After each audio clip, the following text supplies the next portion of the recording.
são fofas. E amanhã?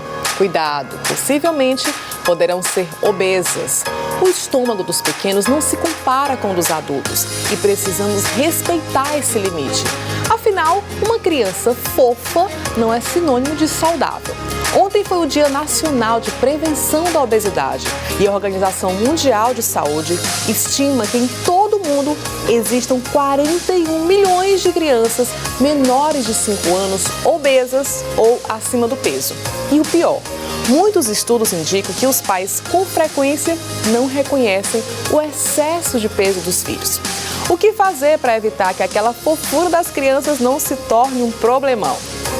E mais? Dia do professor chegando e no programa, mestres vão contar sobre o relacionamento deles com os nossos filhos e quais as dificuldades que eles também têm em educar nossas crianças. E como muitas vezes, sem saber, nós acabamos atrapalhando os estudos dos nossos pequenos. Vamos ter ainda dicas de presente para o Dia da Criança e um papo sobre o que fazer para não ficar com o coração na mão quando nós precisamos viajar sem os nossos filhos. Quer saber tudinho? Então senta que o Papo Mãe de hoje, Dia das Crianças, já está no ar.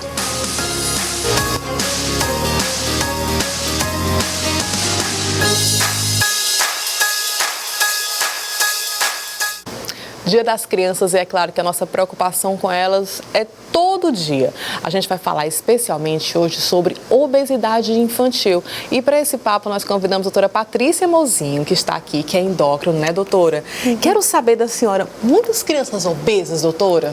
Sim, Aline, a obesidade infantil está crescendo cada dia mais, né, em proporções epidêmicas e é cada vez mais alarmante, né, porque a gente sabe que a obesidade infantil ela aumenta o risco de mortalidade ainda na infância e é um grande fator de risco para a obesidade na vida adulta.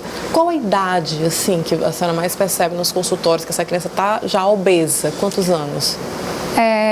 Em geral, no consultório, eu recebo muitos pacientes com obesidade, assim, principalmente acima a partir dos 5 anos, né? São muito novos, frente, né, doutora? 5 aninhos. Muito. Tá, vamos então falar das mães, né? Pais e mães. Onde é que nós estamos errando, doutora? É lá no início, na introdução alimentar, a história de que os engrossantes, o que nós estamos fazendo para que essas crianças fiquem com excesso de peso? Isso. Eu acho que, assim, a primeira coisa importante a se falar em relação à prevenção da obesidade, né?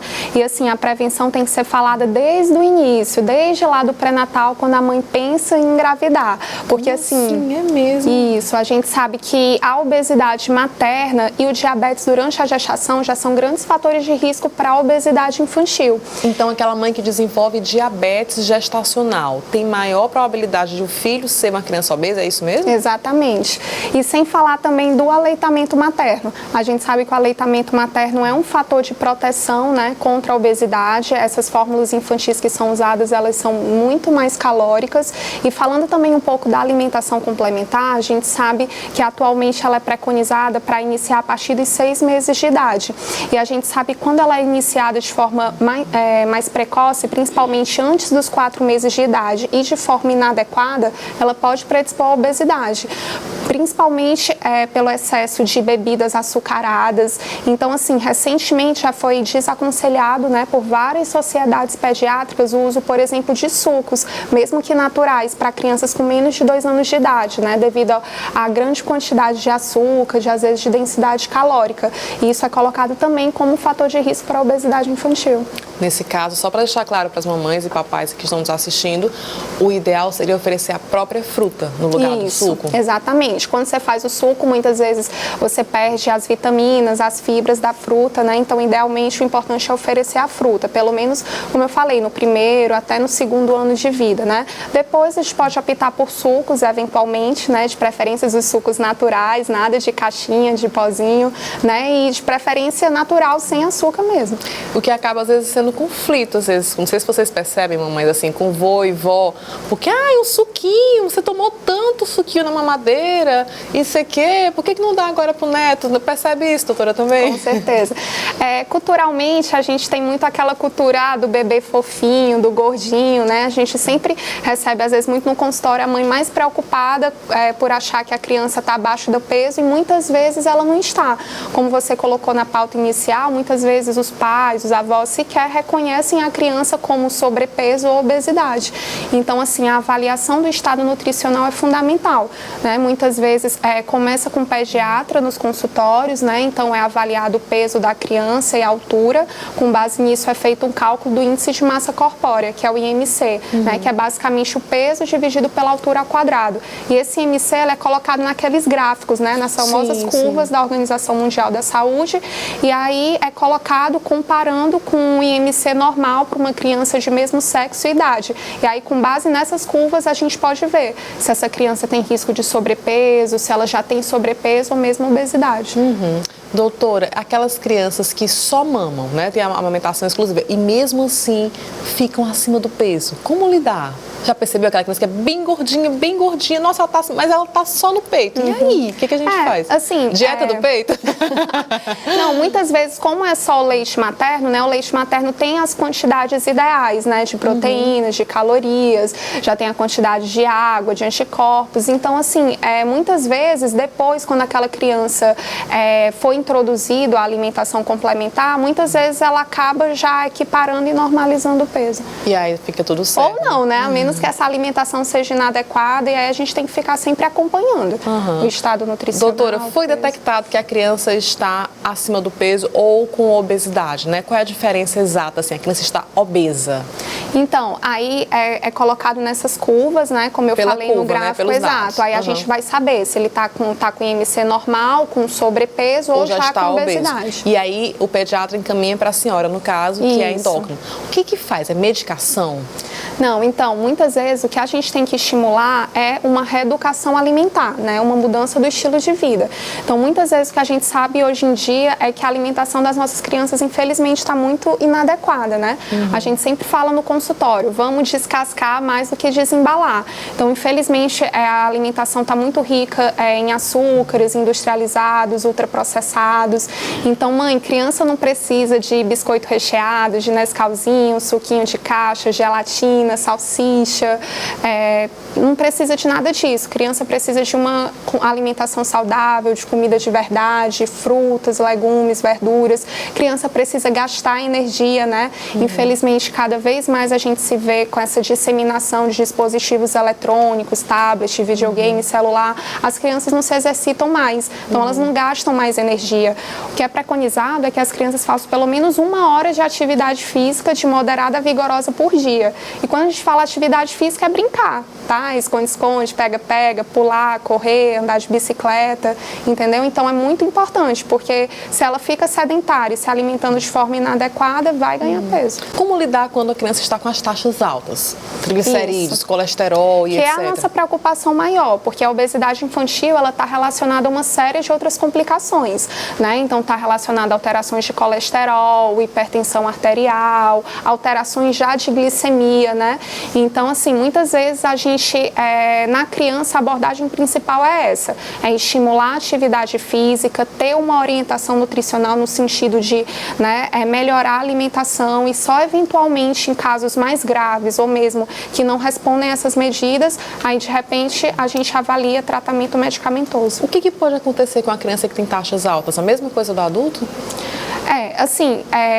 Muitas vezes ela corre o risco de vir a ser um adulto que é obeso, né, de manter essas complicações e numa idade mais tardia ter todas as complicações relacionadas, né, então ser hipertenso, eventualmente ter um infarto do miocárdio, ser diabético, então por isso que tem que ser combatido desde os pequenos, né, para evitar que isso se prolongue para a vida adulta. Doutora, criança pode usar adoçante? Alguns adoçantes sim. né? Alguns adoçantes são liberados para crianças. São aqueles à base de sucralose, xilitol? Pelo menos os adoçantes naturais seriam mais indicados, então tipo xilitol ou estévia puro, né? E mesmo que se utilize açúcar, mas tentar utilizar a menor quantidade possível, né? A senhora pode relacionar pra gente quais são os piores alimentos, assim, na sua opinião, que a gente deve não evitar, mas esse evitar eu nunca consigo. Gente, evitar é pra tirar de vez, né? Quais são aqueles que a senhora diria assim, risque da sua mesa, não leve pro supermercado? Quais são aqueles assim que está na sua lista negra?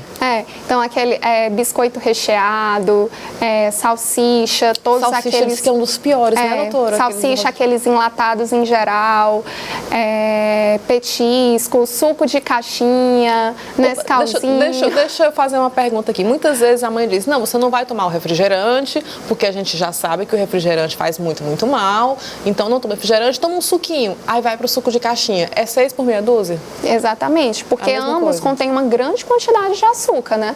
Então o ideal é que você opte, se for optar por suco, optar por um suco natural, de preferência sem ou com muito pouco açúcar, né? Bem moderado, mas refrigerante e suco de caixinha, muitos têm muitos conservantes e aditivos. É possível que a criança ela esteja acima do peso e pode estar com algum déficit de nutrição? Isso. É possível. Então, por isso que todo paciente sempre deve ser avaliado nesse sentido, porque muitas vezes o paciente está obeso, mas a custas, né, de acúmulo de gordura, de uma alimentação inadequada, né? Então, quando você faz os exames, às vezes ele tem algumas deficiências vitamínicas, nutricionais, né, alterações de colesterol, glicemia, né? Então, o paciente, uma vez detectado com obesidade, né, vai no endocrinologista, faz todos os exames para uma avaliação metabólica geral, e aí a gente vai traçar o tratamento adequado junto com o nutricionista. Para a gente finalizar, doutora, a gente ofereceu aquele prato que a nutricionista mandou, mas a criança não ficou satisfeita. Ela quer comer mais, né? Aquela criança que já está... Pode dar uma dica pra gente de como lidar nessa situação? Põe mais salada ali, o que a gente faz? Não vai deixar o filho com fome. Então, assim, a gente sempre fala também em buscar alimentos que dão mais saciedade, né? Então, assim, evitar um pouco o consumo de açúcares, de carboidratos, principalmente carboidratos refinados em excesso. Então, tentar mais fibra, mais proteína, porque isso vai dar mais saciedade para a criança, né? Perfeito, doutora. Muito obrigada pelos seus esclarecimentos. Fica a dica, então, aí, papais e mamães, vamos ficar de olho, porque nós estamos também na luta contra a obesidade infantil. E hoje é dia da criança, se você ainda não comprou a lembrança do seu amorzinho, dá tempo ainda, pode correr lá na Espaço Nascer, olha só as dicas de presentes que eu fui lá ver pra você. Gente, eu chego aqui na Espaço Nascer e eu preciso manter o foco, que eu quero ficar olhando para todas essas coisas mais lindas que tem aqui. A gente vai dar agora diquinhas para o Dia das Crianças. Começando com esse balancinho aqui, ó, maravilhoso, unissex, que você pode colocar na varanda e fazer aquela diversão com os filhotes, com os sobrinhos e com os netos. A Juliana já está aqui, que vai nos falar também dessa bonequinha aqui, que é a Michu. Ela está sendo a sensação, porque além de combinar com toda a decoração, é antialérgica também, Ju, é isso? E ela é bem colorida, ela não vai atrapalhar na decoração, ela tem elas em várias opções de cores. Muito bem. Tem o ursinho também, da Chico. Esse daqui é pra ficar no bercinho? Você pode usar ele no bercinho, que ele vai funcionar como um abajur, ele retroprojeta. E tem musiquinha também? E ele pode ir pra máquina de lavar também. Tá vendo, mamães? Além daquelas joinhas maravilhosas que são os brincos, as pulseirinhas, que são aqueles presentes que ficam, porque joia é um presente que fica a vida inteira. Com certeza. Tem mais opções também pra você vir aqui. Lembrando que a Espaço Nascer tem em todos os shoppings da cidade, também na Homero Castelo Branco, com várias opções de lembrancinhas ou de presentes bem especiais para esse Dia da Criança. Né? Tá vendo então? Se não comprou ainda, dá tempo, corre. Tem Espaço Nascer em todos os shoppings da cidade para você correr lá e já garantir esse presente bem especial. Lembrando que lá no Caxias, no Caxias Shopping tem também. E daqui a pouco a gente volta para falar com os nossos mestres maravilhosos, os professores, e contar como é esse relacionamento com os nossos filhos em sala de aula. Eu volto já já.